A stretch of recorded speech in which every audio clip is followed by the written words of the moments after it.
Subli nga nagpahinumdum ang buhatan sa kumilik nga unta ilang pahimuslan ang higayon nga moduaw sa ilang buhatan nga ana nahimutang sa second floor public mall ning Dakbayan sa Osamis kadtong wala pa marehistro para sa barangay ug iski eleksyon karong umaabot nga Nobyembre 2, 2026. Ang maong registration mulungtad kini taman sa bulan sa Mayo niining tuiga.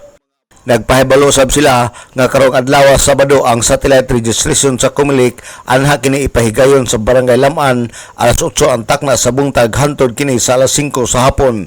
Ang ilang satellite registration nagpadayon kini matag adlaw nga Biyernes ug Sabado sa matag barangay nga naka-schedule hinungdan nga walay tao ang buhatan sa Comelec sulod niining mga adlaw.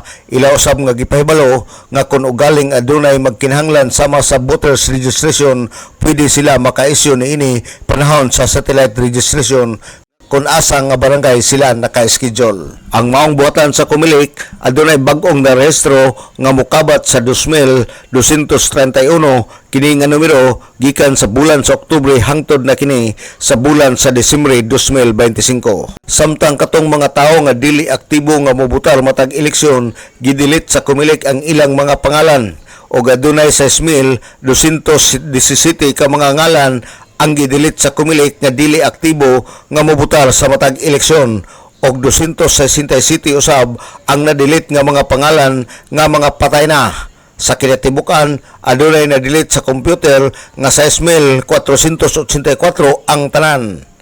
Alang sa DXDD Radio Kampana, ang radyo sa simbahan, WD45 Dudong Bargamento, muduyog sa ika-75 nga jubileo sa simbahan sa Archdiocese sa Osamis, Danag, sa Dakbayan.